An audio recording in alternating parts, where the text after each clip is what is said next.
Welcome to special live. నేను రమా మండవ. ఈరోజు లైవ్లో భాగంగా మనం తీసుకోబోతున్న టాపిక్ ఏంటంటే బీజేపీ పెద్దలు ప్రత్యేకించి ఈరోజు మోడీ కానీ అమిత్ షా కానీ చంద్రబాబు నాయుడు కోసం ఈరోజు దిగొస్తున్న పరిస్థితుంది.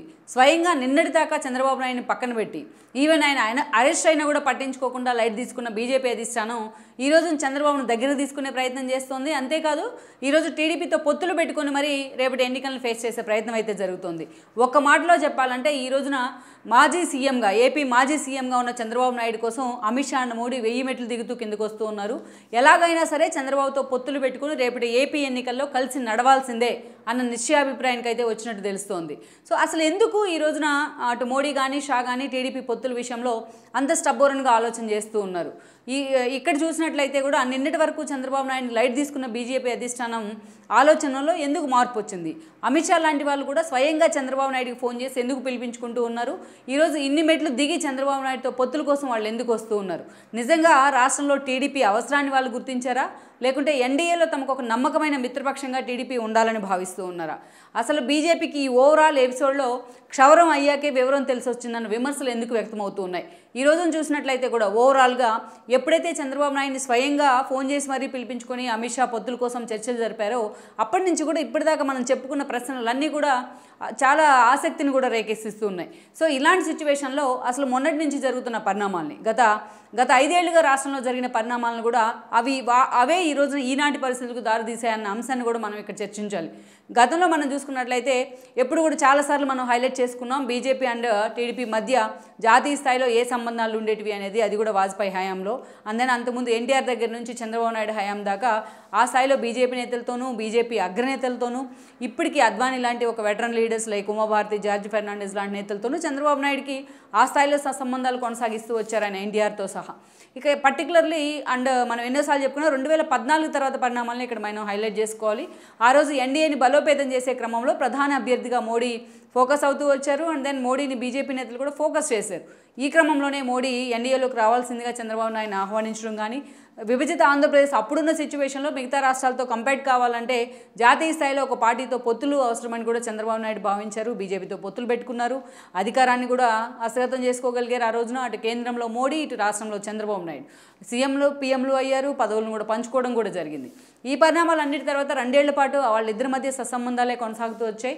ఎప్పుడైతే విభజన హామీల వేదికగా ఏపీకి రావాల్సిన అంశాల మీద మోడీ అండ్ అమిత్ షా ఇద్దరు లైట్ తీసుకోవడం ప్రారంభించారో అప్పటి నుంచి కూడా చంద్రబాబు నాయుడుకి మోడీకి మధ్య విభేదాలు తారస్థాయికి వెళ్తూ వచ్చాయి. ధర్మ పోరాట దీక్షల పేరుతో చంద్రబాబు నాయుడు చేసిన దీక్షలు అయితే ఉన్నాయో ఏపీ గల్లీ నుంచి ఢిల్లీ వరకు, ఆ తర్వాత రోజుల్లో ఇవి మోడీ అండ్ చంద్రబాబు నాయుడు మధ్య ఒక కాన్ఫ్లిక్ట్కి అయితే దారితీశాయనే చెప్పుకోవాలి. ఈ క్రమంలోనే మంత్రులను కూడా చంద్రబాబు నాయుడు విరమించుకున్న పరిస్థితి, ఇక్కడ మంత్రులు కూడా బీజేపీ మంత్రులు రాజీనామా చేసిన సిచ్యువేషన్ ఉంది. ఇక ఎన్నికల ప్రచారం సమయానికి వాళ్ళిద్దరి మధ్య ఉన్న ఒక ఇగోస్ కానీ, ఆధిపత్య పోరు కానీ, విభజన హామీల కేంద్రంగా స్టార్ట్ అయిన ఫైట్ కానీ ఒక పీక్స్కి అయితే వెళ్ళింది. ఎన్నికల సమయానికి ఎన్నికల ప్రచారంలో ఒకరిపై ఒకరు వ్యక్తిగత విమర్శలు కూడా చేసుకున్న పరిస్థితి. చంద్రబాబు నాయుడు మోడీ భార్యను ఉద్దేశించి కామెంట్స్ చేస్తే అండ్ మోడీ లోకేష్ను ఉద్దేశించి కూడా కామెంట్ చేయడం జరిగింది, బాబుకా బేటా అని చెప్పేసి. సో అలా ఆ స్థాయిలో వాళ్ళిద్దరూ ఒకరిపై ఒకరు విమర్శలు చేసుకున్నారు. అధికారికంగా టీడీపీ కూడా ఎన్డీఏ నుంచి బయటకు వచ్చింది. అయితే ఈ వ్యాక్యూమ్లోకి వైసీపీ వెళ్లడంలో సక్సెస్ అయింది. లైక్ విజయసాయి రెడ్డి లాంటి వాళ్ళ ఒక లైజనింగ్ కావచ్చు. సో ఆ రోజున్న పరిస్థితుల్లో వైఎస్ఆర్సీపీ అధికారంలోకి రావాల్సిన అవసరం కావచ్చు. ఇదే సమయంలో చంద్రబాబు నాయుడు తెలంగాణలో కాంగ్రెస్తో పొత్తులు పెట్టుకుని ఎన్నికలకు వెళ్ళిన తీరు మాత్రం అటు కేసీఆర్ని కూడా హర్ట్ చేసింది. సో కేసీఆర్ కూడా ఆ ఫలితాల తర్వాత 2018 ముందస్తు ఎన్నికల ఫలితాల తర్వాత రిటర్న్ గిఫ్ట్ పేరుతోని చంద్రబాబు నాయుడిని ఆయన పూర్తి స్థాయిలో టార్గెట్ చేశారు. ఆ రిటర్న్ గిఫ్ట్ను అమలు చేసే ప్రయత్నం చేశారు. కేసీఆర్ అందించిన ఆ రిటర్న్ గిఫ్ట్ ఏదో కాదు, 2019 ఎన్నికల్లో అటు బీజేపీతో కలిసి జగన్మోహన్ రెడ్డిని సీఎం చేయడమే. ఆ విమర్శ ఇప్పటికీ అటు బీజేపీ మీద అండ్ దెన్ ఏదైతే కేసీఆర్ మీద కూడా ఉంటూ వచ్చింది. ఇప్పటికీ టీడీపీ ఆ దిశగానే వాళ్ళని టార్గెట్ చేస్తూ వచ్చింది. అయితే 23 స్థానాలకే గత ఎన్నికల్లో పరిమితమైన తర్వాత చంద్రబాబు నాయుడు పూర్తిగా సైలెంట్ అవుతూ వచ్చారు. బీజేపీని టార్గెట్ చేసే కంటే ఎక్కువగా రాష్ట్రం మీద ఆయన ఫోకస్ పెట్టున్నారు. విభజన హామీలు మొదలుకొని ప్రతి అంశాల్లో కూడా జగన్మోహన్ రెడ్డి టార్గెట్గానే తన ప్రతిపక్ష హోదాను కొనసాగిస్తూ వస్తున్నారు. అయితే ఇదే సమయంలో ఎన్డీఏ దేశవ్యాప్తంగా బలహీనపడుతున్న పరిస్థితుల్లో పార్టీ ఎన్డీఏలో ఉన్న పార్టీలన్నీ కూడా దూరం అవుతున్న సిచ్యువేషన్లో ఈ రోజున చాలా సీరియస్గా అమిత్ షా కానీ మోడీ కానీ ఈరోజు ఎన్డీఏ బలోపేతం మీద ముందుగా వాళ్ళు ఫోకస్ పెట్టారు. ఇంకోవైపు చూసినట్లయితే ఇండియా కూటమిని అటు రాహుల్ గాంధీ లాంటి వాళ్ళు పూర్తి స్థాయిలో లీడ్ చేసే ప్రయత్నం చేయడం కానీ, మల్లికార్జున్ ఖర్గే కానీ, మమతా లాంటి వాళ్ళు దూరం జరుగుతూ దగ్గరవుతూ ఉన్నప్పటికీ, నితీష్ లాంటి వాళ్ళు ఇదే దారిలో ఉన్నప్పటికీ ఎన్నికల నాటికి ఒక క్లారిటీ వస్తుందని ఇండియా కూటమిలో ఉన్న పక్షాలన్నీ కూడా భావిస్తూ ఉన్నాయి.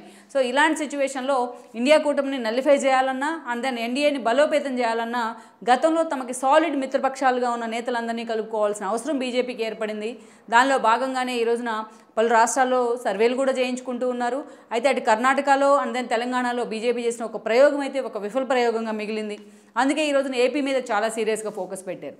ఏపీకి సంబంధించి అమిత్ షా అండ్ కో అనేక సర్వేలు కూడా చేయించుకున్న పరిస్థితుల్లో ఈరోజు బీజేపీ జనసేన ఏదైతే జనసేన టీడీపీ కూటమి కలిసి రేపటి ఎన్నికల్లో అధికారాన్ని చేజిక్కించుకోబోతున్నాయన్న అంచనాలు అన్ని సర్వేలు వస్తున్నాయి 99.9%. ఇలాంటి సిచ్యువేషన్లో అటు అమిత్ షా లాంటి వాళ్ళు చేయించుకున్న సర్వేల్లో కూడా ఇదే ఫలితం వెల్లడవుతూ వస్తుంది. అందుకే ఈరోజు టీడీపీతో పొత్తులు పెట్టుకుని ఎన్నిక వెళ్లాల్సిన తప్పనిసరి పరిస్థితులు అమిత్ షా అండ్ మోడీకి ఏర్పడ్డాయని మనం చెప్పుకోవాలి. అయితే ఇది దాదాపు ఇప్పుడు పొత్తుల గురించి చర్చ జరుగుతున్నప్పటికీ కూడా గతంలో ఈ 4.5 ఏళ్ల కాలంలో బీజేపీ నేతలు నిజంగానే టీడీపీ వైపు చూస్తూ వచ్చారు. అయితే వాళ్ళని కలుపుకోవాలా లేకుంటే లైట్ తీసుకోవాలన్న మీమాంస అయితే వాళ్ళలో ఉందనే చెప్పుకోవాలి. కానీ ఏదైతే కర్ర వెరగకుండా పావులు చావకుండా అన్న రీతిలో టీడీపీతోని సత్సంబంధాలు కొనసాగిస్తూ వచ్చారు. ఎక్కడ ఇప్పటిదాకా బీజేపీ అగ్రనేతలు ఎవరూ కూడా పొత్తుల గురించి టీడీపీతో పొత్తుల గురించి అయితే మాట్లాడలేదు. అలానే తమతో పొత్తుల్లో ఉన్న పవన్ కళ్యాణ్ వెళ్ళి టీడీపీతో కలిసినా వాళ్ళు ఎక్కడ పవన్ కళ్యాణ్తో కూడా డిఫర్ కాలేదు. మధ్య మార్గంగా పవన్ కళ్యాణ్ని పెట్టి టీడీపీతో పొత్తుల దిశగా కూడా అడుగులేస్తూ వచ్చిన సందర్భాలు కూడా ఉన్నాయి. అయితే ఇంకా ఎన్నికలకు పూర్తి స్థాయిలో ఇంక 2 నెలల సమయం మాత్రమే ఉంది. నోటిఫికేషన్ కూడా వెలువడే సమయం కూడా దగ్గరికి వచ్చింది. ఇలాంటి సిచ్యువేషన్లో అటు అమిత్ షా కానీ ఇటు మోడీ కానీ టీడీపీతో పొత్తుల కోసం చాలా హరి అవుతూ ఉన్నారు. స్వయంగా అమిత్ షానే ఫోన్ చేసి చంద్రబాబు నాయుడిని పిలిపించుకున్నారు. ఈరోజు కేవలం మిగతా అందరూ సోషల్ మీడియాలోని అండ్ దెన్ ఏదైతే మామూలు జనరల్ మీడియాలోని నేషనల్ మీడియాలోని చర్చ జరుగుతున్నట్లు ఈరోజు రాష్ట్ర ప్రయోజనాల ఇంకో అంశం మనం పక్కన పెడితే ఎన్నికల సమయంలో ఒక పార్టీ ప్రధాన ప్రతిపక్ష పార్టీకి అధినేతగా ఉన్న ఒక వ్యక్తి, జాతీయ అధ్యక్షుడిగా ఉన్న ఒక వ్యక్తి హోంమంత్రి అమిత్ షాను, అది కూడా బీజేపీలో నెంబర్ 2గా చెప్పబడుతున్న అమిత్ షాను కలిశారంటేనే అది రాజకీయ కారణాలు అనేది చిన్నపిల్లలకైనా అర్థమవుతోంది. సో ఈ క్రమంలో ఈరోజు కేవలం పొత్తుల కోసమే చంద్రబాబు నాయుడు ఢిల్లీ వెళ్లారు. సో పొత్తుల గురించి అమిత్ షా మాట్లాడారు. టీడీపీతో కలిసి వెళ్లాల్సిన ఆవశ్యకతను ఆయన చంద్రబాబు నాయుడుకి వివరించడం కానీ, సో రాష్ట్రానికి రావాల్సిన కొన్ని హామీలు కానీ, జగన్మోహన్ రెడ్డి పరిపాలనకు సంబంధించి కొన్ని బీజేపీ తీసుకోవాల్సిన కొన్ని చర్యలకు సంబంధించి కానీ చంద్రబాబు నాయుడు చాలా స్ట్రాంగ్గా బీజేపీ నేతలకు చెప్పినట్లయితే కొన్ని వార్తలు అయితే చక్కర్లు కొడుతూ ఉన్నాయి. కొన్ని ఊహాగానాలు కానీ అది నిజమైన కావచ్చు. సో ఇలా అది స్వయంగా చంద్రబాబు నాయుడే చెప్పాలి ఏం అడిగారు అమిత్ షాని అనేది. ఇదంతా ఒక ఎత్తు అయితే ఈరోజు బీజేపీ నేతలు ఇన్ని రోజులు ఎందుకు టీడీపీతో పొత్తుల కోసం వెయిట్ చేశారు? ఇప్పటికైనా వాళ్ళకి క్షౌరం అయ్యాకే పూర్తిగా వివరం తెలుసుకోవాల్సిన పరిస్థితులు ఎందుకు వచ్చాయి? దీనికి అనేక కారణాలు ఉన్నాయి.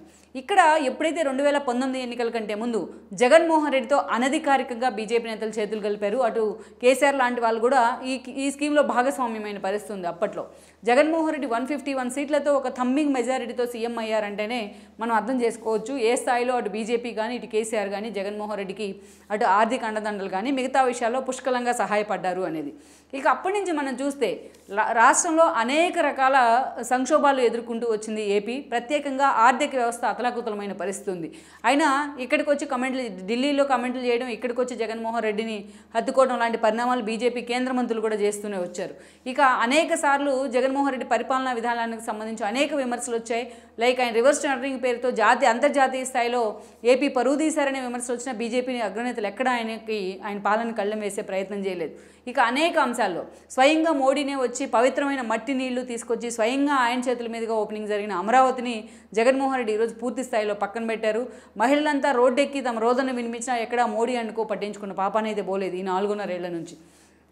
ఇక ఇదే కాదు చాలా అంశాల్లో ఇక వివేకానంద రెడ్డి మర్డర్ కేసు విషయంలో అవినాష్ రెడ్డిని అరెస్ట్ చేయించేందుకు ఎక్కే గడప దిగే గడప అన్న తేడా లేకుండా వైఎస్ సునీత ఏ స్థాయిలో కష్టపడిందో అందరికీ తెలిసిందే. కానీ ఆ అరెస్ట్కి కూడా ఈరోజు అమిత్ షా లాంటి వాళ్ళు అడ్డుపడ్డారన్న విమర్శలు వచ్చాయి. ఇక వీటన్నిటికన్నా ఒక అల్టిమేట్ థింగ్ ఏంటంటే జగన్మోహన్ రెడ్డి పాలన ఆయన్ని అపోనెంట్గా టీడీపీ చూస్తాం వల్ల ఈ విమర్శలు అనేది మనం పక్కన పెట్టినట్లయితే పర్టికులర్లీ స్కిల్ డెవలప్మెంట్ కేసులో చంద్రబాబు నాయుడిని అరెస్ట్ చేయడం, తన సుదీర్ఘ రాజకీయ చరిత్రలో ఎక్కడా లేని విధంగా చంద్రబాబు నాయుడిని 52 రోజుల పాటు జైలుకే జగన్మోహన్ రెడ్డి పరిమితం చేయడం, అటు కోర్టుల చుట్టూ టీడీపీ నేతలు లోకేష్ మొదలుకొని నేతలంతా తిరుగుతున్నా ఎక్కడా ఒక క్లారిటీ రాకపోవడం, 75 ఏళ్ల వయసులో చంద్రబాబు నాయుడిని ఒక గదిలో బంధించారన్న ఒక సెంటిమెంట్ ఎప్పుడైతే తెర మీదకి వచ్చిందో అప్పుడు అమిత్ షా లాంటి వాళ్ళు రియలైజ్ అయ్యి లోకేష్ని పిలిపించుకున్నప్పటికీ అప్పటికే ఈ ఇష్యూ చేతులు కాలేక ఆకులు పట్టుకున్న చందంగా బీజేపీకి మారింది. ఇక్కడ ఒక్కటి మనం చెప్పుకోవాల్సింది హైలైట్ చేసి ఏంటంటే జగన్మోహన్ రెడ్డి ఏ పని చేసినా దాని వెనుక బీజేపీ ఉందనే ప్రచారం డే 1 నుంచి జరుగుతూ వస్తుంది. దీన్ని ఎండార్స్ చేసేలా అటు కన్నా లక్ష్మీనారాయణ అధ్యక్షుడిగా ఉన్నారు అండ్ దెన్ సోము వీర్రాజు లాంటి వాళ్ళ అధ్యక్షుడిగా ఉన్నారు. వాళ్ళ అధ్యక్షులుగా ఉన్న సమయంలో కూడా ప్రధాన ప్రతిపక్ష పార్టీని ఎక్కువగా టార్గెట్ చేసేవాళ్ళు ప్రభుత్వ వైఫల్యాలను పక్కన పెట్టి. సో ఇది కూడా జగన్మోహన్ రెడ్డి స్కీమ్లో భాగమే అన్న చర్చ కూడా జరిగింది. అందుకే బీజేపీ ఎక్కడ ఇప్పటిదాకా 100 కన్నా ఎక్కువ ఓట్లు తెచ్చుకున్న పరిస్థితి అయితే లేదు. ఒక బద్వేలు నుంచి ఒక ఆత్మకూరు ఉప ఎన్నిక దాకా తీసుకున్న జనసేన పొత్తుల్లో ఉన్న బీజేపీకి ఆ స్థాయిలో ఫాయిదా వచ్చిన పరిస్థితి అయితే లేదనే చెప్పుకోవాలి. ఎందుకంటే వాళ్ళు వేస్తున్న అడుగులు జగన్మోహన్ రెడ్డి డైరెక్షన్లోనే ఉన్నాయనేది ఎప్పటి నుంచో ఉన్న విమర్శ. ఆ విమర్శలను పక్కన పెట్టేందుకే పురంధరేశ్వర్ లాంటి వాళ్ళతో ఒక ప్రయోగం చేసినా ఆ స్థాయిలో బీజేపీకి ఇక్కడ సీట్లు వచ్చి ఓట్లు వచ్చే పరిస్థితి లేదన్నది వాస్తవం ఏపీలో. అందుకే ఈ రోజున జగన్మోహన్ రెడ్డి చేసిన ప్రతి తప్పు కూడా బీజేపీ ఖాతాలోనే పడుతూ వస్తుంది.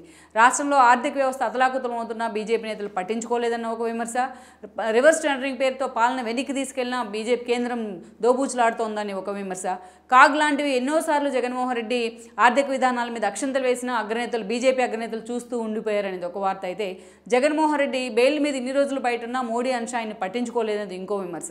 ఇక అనేక రకాల మొన్నటికి మొన్న చూసినట్లయితే వివేకానంద రెడ్డి మర్డర్ కేసు విషయంలో ఆఖరి నిమిషంలో అవినాష్ రెడ్డిని తప్పించిన విధంగా వాళ్ళు చేసిన విధానం కానీ, ఇవన్నీ కూడా బీజేపీ జగన్మోహన్ రెడ్డి ఒకే ఫోల్డ్లో ఉన్నారనే వాదనను కూడా నిజం చేసే అనేక సార్లు నిర్మలా సీతారామన్ లాంటి వాళ్ళు కూడా మోడీ అండ్ జగన్మోహన్ రెడ్డిది తండ్రి కొడుకుల సంబంధం అంటూ కూడా వాళ్ళు మాట్లాడుతూ వచ్చారు చాలాసార్లు.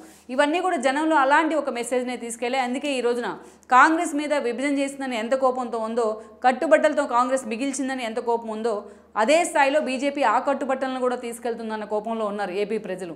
ఇప్పుడిప్పుడే పురంధరేశ్వర్ లాంటి వాళ్ళు వచ్చి దాన్ని నలిఫై చేసే ప్రయత్నం చేస్తున్నా బట్ ఎన్నికల్లోపు బీజేపీని కొత్తగా జనాలు ఆదరించే సిచ్యువేషన్ లేదన్నది వాస్తవం. ఈ రోజున ఏపీ ఎన్నికల్లో, ఏపీ రాజకీయ సమీకరణాల్లో బీజేపీ అంత త్వరగా ఫిట్ కాలేదన్నది వాస్తవం. అయితే ఇవన్నీ గ్రహించిన తర్వాత జగన్మోహన్ రెడ్డి డే 1 నుంచి చేస్తున్న తప్పులన్నీ కూడా ఈరోజు బీజేపీ మోస్తూనే వచ్చింది. జగన్మోహన్ రెడ్డి కేవలం బేర్ చేసిన కారణంగా, అంటే తమ రాజకీయ అవసరాల కోసము అటు రాజ్యసభలోని ఇటు లోక్సభలోని మెజారిటీ స్థాయిలో వైసీపీకి ఎమ్మెల్యే ఉన్న కారణంగానో ఎంపీలు ఉన్న కారణంగానో ఈరోజు బీజేపీ నిజంగానే జగన్మోహన్ రెడ్డిని బేర్ చేస్తూ వచ్చింది. బట్ బేర్ చేసిన కారణంగానే ఎలాగైతే దుర్యోధన్ని బేర్ చేసి భీష్ముడు శిక్షకు గురయ్యారో కురుక్షేత్ర సంగ్రామంలో, అలాగే ఈరోజు జగన్మోహన్ రెడ్డి చేసిన తప్పులన్నీ కూడా జగన్మోహన్ రెడ్డి చేసిన తప్పులన్నీ మోడీ అండ్ షా ఖాతాలోనే పడుతూ వచ్చాయి. ఆ స్థాయిలో రాష్ట్రంలో చిన్నపిల్లలను అడిగినా ఇదే సమాధానం చెప్తూ ఉంటారు ఏపీ రాజకీయాల్లో. సో అలాంటి సిచ్యువేషను అల్టిమేట్గా పురంధరేశ్వరుడు ఎప్పుడైతే బాధ్యతలు స్వీకరించారో అప్పటి నుంచి కూడా వీటిని ఒక్కొక్క ఇష్యూని అమిత్ షాకి కానీ మోడీకి కానీ ఆమె వివరించే ప్రయత్నం చేస్తూ వస్తున్నారు. ఇక అల్టిమేట్గా చంద్రబాబు నాయుడు ఎప్పుడైతే అరెస్ట్ అయ్యారో ఈ అంశం కూడా బీజేపీ ఖాతాలోకి వెళ్ళింది. జగన్మోహన్ రెడ్డి ఒక వెన్నెట్టా పాలిటిక్స్తో అరెస్ట్ చేసినా బీజేపీ పెద్దలు ఏం చేస్తున్నారు కనీసం ఖండించకుండా అని, అందుకే ఆయన హడావిడిగా లోకేష్ని పిలిపించుకున్నారు త్రూ పురంధరేశ్వరితోని. సో ఇవన్నీ కూడా డ్యామేజ్ కంట్రోల్ చేసే ప్రయత్నం చేస్తున్నా, ఇవన్నీ చేతులు కాలేక ఆకులు పట్టుకున్న చందంగానే ఉంటూ వచ్చాయి. ఎట్టకేలకు వాళ్ళు చేయించుకున్న సర్వేలు కావచ్చు, రాష్ట్రంలో ప్రస్తుతం ఉన్న పరిస్థితి కావచ్చు, తమతో ఇన్ని రోజులు తమ ఫోల్డ్లో ఉన్న పవన్ కళ్యాణ్ ఈరోజు మీ పొత్తులు అవసరం లేదు టీడీపీతోనే కలిసి నడుస్తానన్న ఒక విధానం కావచ్చు, ఇవన్నీ కూడా ఈ రోజున బీజేపీ నేతలను కళ్ళు తెరిపిస్తూ ఉన్నాయి. మరోవైపు ఎన్డీఏని మరోసారి బలోపేతం చేయాలనే బాధ్యత కూడా వీళ్ళ మీద పడింది. అందుకే ఈరోజు ఒక నమ్మకమైన మిత్రపక్షమైన చంద్రబాబు నాయుడుతో చేతులు కలిపేందుకు అమిత్ షా లాంటి వాళ్ళు అనేక మెట్లు దిగొచ్చిన పరిస్థితి అయితే కనిపిస్తోంది.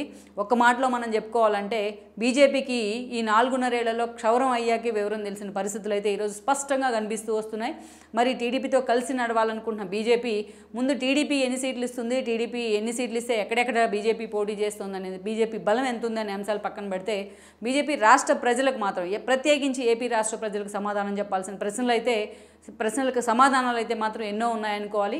మరి ఈ విషయంలో టీడీపీ కానీ అటు పవన్ కళ్యాణ్ కానీ ఎంతవరకు ఏపీ ప్రజలను కానీ అటు తమ పార్టీ క్యాడర్ని కానీ కన్విన్స్ చేస్తారనేది మనం చూడాలి. ఓవరాల్గా మాత్రం ఈ పొత్తులు కానీ ఈ సమీకరణాలు ఈ రోజున అటు చంద్రబాబు అండ్ దెన్ పవన్ కళ్యాణ్ ఇటు బీజేపీని రాష్ట్రంలో ఎటువైపు లీడ్ చేస్తాయనేది మనం చూడాల్సి ఉంది. ఈ వీడియో మీకు నచ్చినట్లయితే please share, like and subscribe R24 Telugu.